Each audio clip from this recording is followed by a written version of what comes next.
Hello, Internet! It's your favorite boy, Benny! No, hold on, let me try something. I don't like that. Hello, Wisconsin! How's your cheese curds? All right, I've been hyping it up for quite a while, and I wanted to talk... Hey, ladies. All right, I've been hyping it up for quite a while, pretty much ever since I started doing Mangastorian, but I have begun my catch-up of One Piece as a franchise, basically. So I'll explain how I got into One Piece, why I want to watch it, but I want to tell you what this video is, because it's going to be a little bit different from our Chainsaw Man recaps, where I kind of go over chapter by chapter telling you what happened, or my Hero recaps, which is me going over chapter by chapter. But it's also not going to be a just rambly video, although it'll probably become that. So I got invited to go see the movie One Piece Red with a friend of mine. And I've always recognized a lot of these characters, but I've never gotten into the franchise as a whole. It's been around for a very long time. When we decided to start Mangastorian, a lot of you brought up, Benny, why don't you read One Piece and give us your experiences? And I thought that actually might be a fun experience. I'll start reading the manga. If I eventually fall off, I can tell you why I fell off. And if I enjoy it, then we can go on this journey together. So the idea that I had was I'm going to give brief recaps of each chapter, trying to go over what I felt to be the important bits of each chapter, so that if you're following along and have never experienced One Piece yourself, you can use this to kind of quickly get caught up. But at the same time, you can also see what my reactions were to each one of these arcs and what happened in particular. With that out of the way, let me put in one last caveat before we begin my journey of starting One Piece. Now, I have seen things in one of the movies, the One Piece Red, but I've never actually watched the anime. I've seen various clips here and there, but I doubt I'm going to get some of these pronunciations correct. But the first character that comes up, and I'm going to explain what I found out about this, is actually Zolo. And now I know a bunch of you probably just cringed and laughed at me. So apparently in the manga, Zoro is spelled Zolo for the first batch of chapters. And I guess from what I read, that's because they decided that they were worried about there being a Zoro and Zoro copyright issue. But I guess it went away eventually because they call him Zoro in the anime, and he eventually gets changed in the manga to just be Zoro. So I almost made this video and just called him Zolo the whole video until my buddy Kevin was able to correct me and tell me what happened, and I did the research on it. So I just thought you guys might get a kick out of that you almost had a video in which I referred to him as Zolo for 15-20 minutes. Now, the first arc in this is called Romance Dawn, and this was the first stuff that I was reading, and I wasn't sure if I was going to enjoy One Piece. The reason is, the art style has never spoken to me. It never hooked me to get into it. The over-the-top rubber man style that he has, the way they draw Nami and Zoro and all these different characters, always felt more cartoony to me and not very serious. But these first 7 chapters kind of corrected that. I began to realize that the art style was a decision and not just a let's just draw cartoons and then make them serious later. We quickly discovered that Luffy wants to become a king pirate of them all, and he's inspired by Shanks, the guy who has the straw hat, who gives the straw hat to Luffy. I thought that was kind of a cool idea to kick our entire story off by giving him a pirate to strive to be. And that pirate also saved him, and he was trying to be on Shanks' crew, which I thought was kind of a cool origin story to the whole thing.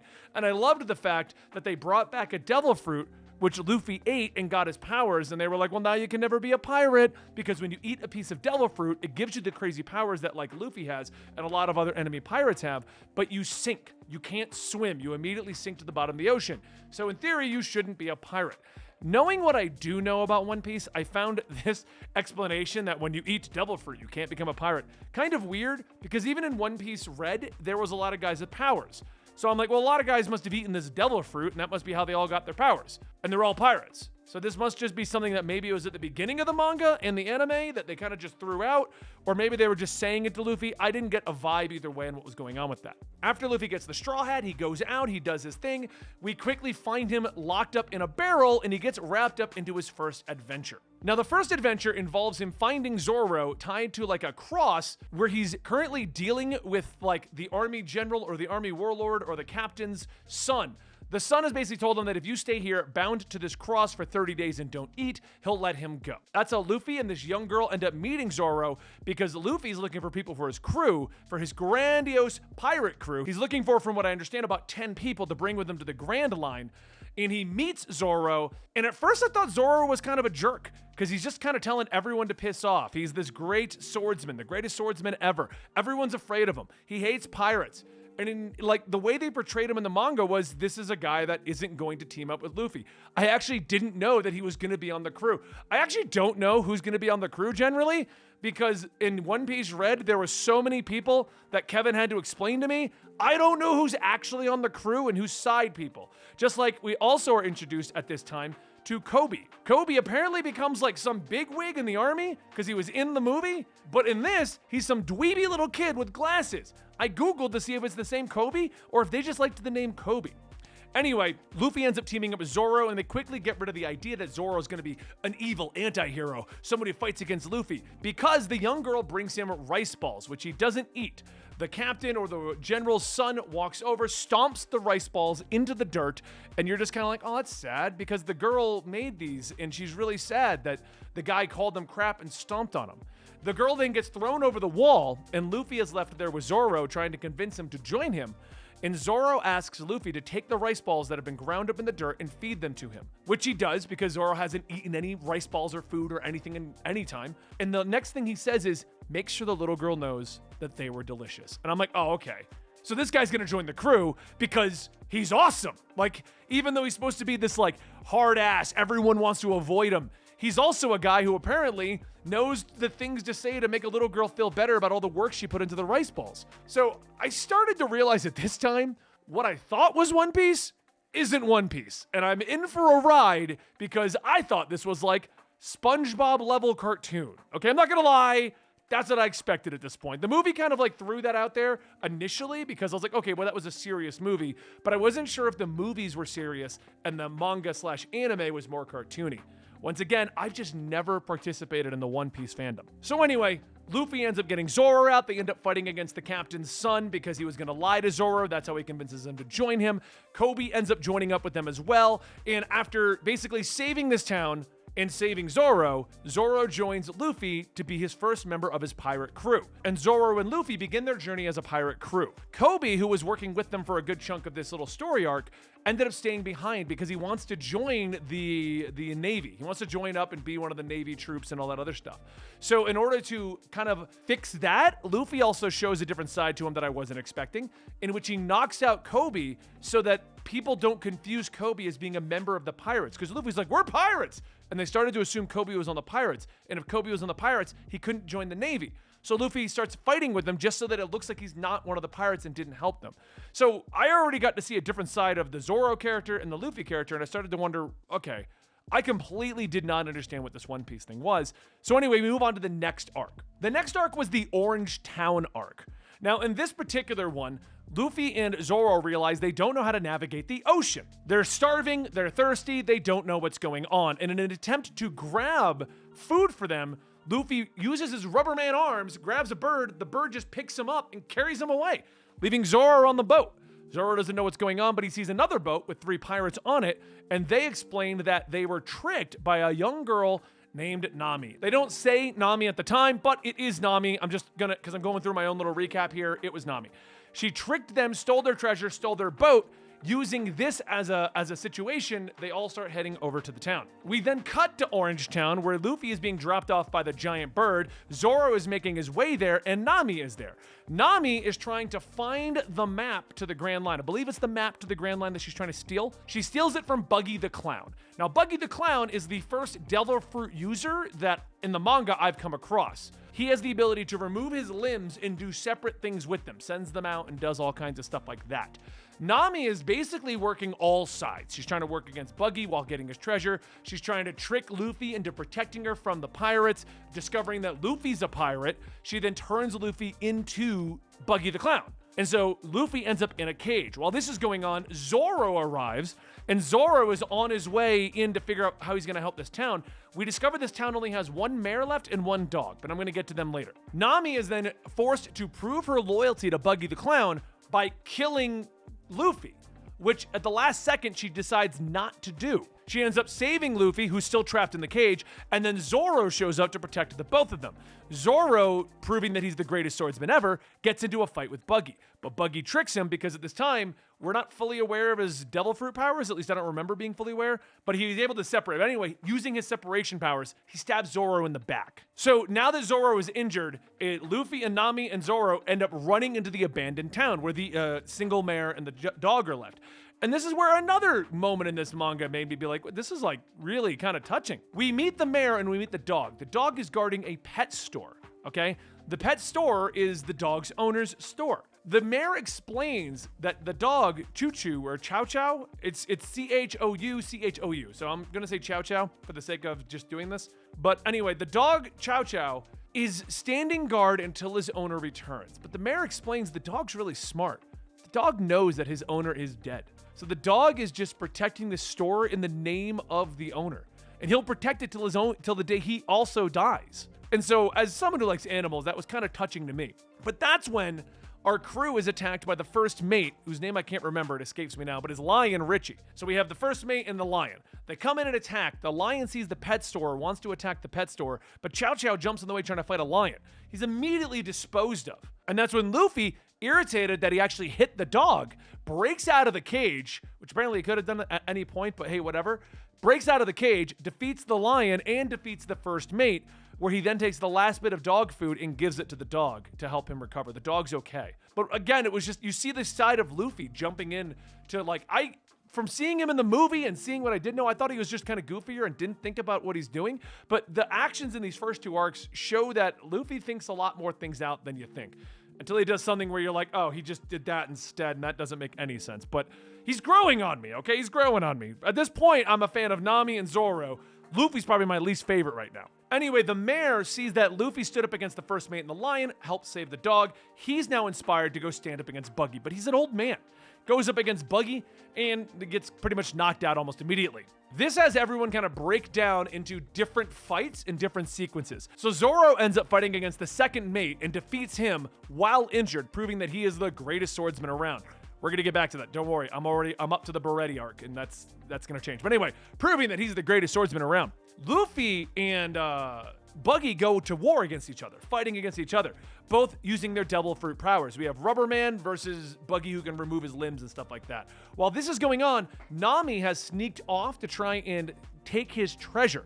Now, Luffy is pretty much defeating Buggy without a problem, but since Buggy can separate his limbs, he's constantly bouncing back.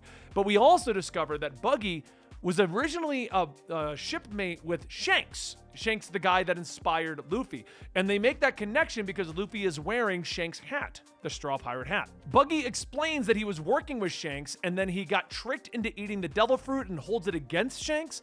That's why he has devil fruit powers. Luffy and Buggy end up continuing to battle, and while this is going on, Nami is continuing to try and steal the treasure, which then like tricks Buggy into sending pieces to stop her, which leaves only the head, the feet, and the hands to fight against Luffy, which he easily defeats. So they end up defeating Buggy by separating his body parts. And with that, Luffy then does another thing where he basically says he knocked out the mayor because he's a pirate, so that the town would turn against him and praise the mayor. It was like an interesting turn. It's one of those things where I can't decide if Luffy's doing this stuff intentionally or it's just one of those heroes where things conveniently happen for Luffy because of how he does things. I'm sure it's all going to come to me eventually because it's probably going to be explained. But anyway, we then move to the Syrup Village arc. And this is the arc that hooked me on this series. Like I just started getting like, I got to keep reading because I need to know what's going on. So this is the longest one up to this point. It's 20 chapters. We start off this storyline by doing like a side story where they go to an island and find a guy trapped in a treasure chest,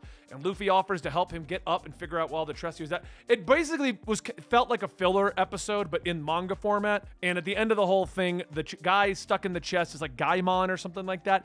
He ends up deciding to stay away from the Straw Pirate crew, staying away from Luffy and all them. He's going to stay here and protect the animals. But I wanted to mention this guy in case he does come back, because it just felt like filler to me. Okay, so that brings us to the actual next arc, which I was very interested in. We get to know a character named Usopp. I believe that's how it's pronounced, but Usopp's what I'm going to go with for the sake of today's video. Usopp is basically a kid in a town. He's like the oldest of them, but he's a kid in a town, and he claims that pirates are coming to attack the town. And he does this as a prank, the boy who cried wolf. He's got 3 little kids that also follow him around, and he's like, they're his pirate crew, and they're all make-believe fake pirates. On top of that, he's also friends with a girl in the town named Kaya. Now, the arc does a whole explanation behind this, because what ends up happening is our heroes do arrive, Nami, Zoro, and Luffy, and they're kind of getting intermingled into this whole adventure. I'm going to kind of jump to the point because, like I said, this whole point is to tell you just what's going on and my overall opinions of it. But this side story is what really got me hooked into it, because it felt like there was so much more going on with One Piece than just what I was initially assuming was more of a JRPG style story, where it's like, oh, we're going to the next area to recruit a crew member. Next. Like, there was some good moments, like with Chow Chow or even with Zoro and the rice balls, but we discover the story of Kaya, and Kaya's parents died, and she has 2 butlers with her. One whose name I barely remember, and I probably can't pronounce anyway, but she has Mary and this other guy. The other guy isn't actually her butler slash, like, handler. He's basically the pirate captain, Kuro, of the Black Cat Pirates, okay? And what happened is 2 years ago, he decided to become her handler so that eventually he could kill her and be put into her will, so that he can stop being a pirate because he's tired of being on the run from the Navy. So he wants to legally get the money. But his plan is now, 2 years in, get her to put him in the will and then kill everyone in the town so that there's no witnesses to possibly put together what Kuro actually did. He's also got another guy who I can't remember the name of, but we're going to call him the hypnotizing guy, because his ability is to hypnotize you, which is where our story begins. Like, so after Usopp shows up and we find out about Kaya and we find out that the Kuro is actually undercover trying to do all that kind of stuff, Luffy shows up and they run up against the hypnotizing guy, who puts Luffy to sleep, and he falls off a cliff. So everyone assumes Luffy is dead, but he's made out of rubber, so he kind of survives that. We then break into a big fight. We got Nami, we got Zoro. They're all trying to fight against the Black Cat Pirates, who are trying to approach and get in there. Usopp is trying to warn the town about Kuro and the pirates coming into attack, but we get the boy who cried wolf. No one believes him, and he realizes that he alone needs to stand up against everything, but then, you know, links up with Zoro and Nami and does all that kind of a stuff. We have constant battles back and forth, all kinds of cool enemies showing up with like cat claws and crazy abilities. Kuro shows that he's willing to kill his own crew if need be, but it all boils down to Luffy going up against Kuro, and it's great. I loved it. And we get to see Kaya and her relationship with Usopp. We discover that Usopp is actually the son of one of Shank's pirate crew, who's, I got it written down here what the other guy's name was, Yasopp. I'm hoping I pronounced that one right. So it's Yasopp and Usopp. And for me, this is what really hooked me into One Piece as like something that I want to read, because now we're seeing the softer side of our crew. We see how awesome they are in general. And so after they end up defeating the Black Cat crew and Kuro, they save Kaya, who I thought was going to join the crew because she seemed kind of important, but I guess that's going to be a normal running thing based on what I know from the One Piece Red movie about a character who just shows up for the movie and doesn't involve herself into anything else. I'm assuming that's going to happen with a lot of these side characters. I'm going to grow to like love their idea and then they're just going to leave. But anyway, we end up with Usopp, Luffy, and Zoro. Like, Usopp joins the crew because he wants to be the captain, but Luffy's like, no, you're not the captain, just get on my crew. But the problem is now that Nami left with the Going Merry, which is their boat that they've acquired at this point. And now we've got our crew looking for the rest of their crew. And at first Zoro and them are like, no, that's it. Nami stole the boat. Let's go get rid of her and get our boat back. But Luffy's like, no, she's our navigator. We're going to go get her back and get our boat back. And that's where we get to the Baretti arc. Now, that's it's Baretti arc maybe. Anyway, that's what I'm going to cover in my next video here, because I'm going to try to do this is in 50 chapter segments. And like I said, it's not a true recap, but I'm trying to give you enough information that you could stay with me if you're also reading it with me. Kind of like a manga book club maybe. So at the moment, I'm past the Baretti arc or Baretti arc. I'll learn how to pronounce it for the video, but I'm just past that. But the goal is to bring the rest of the East Blue arc into our next video if you guys enjoyed this format.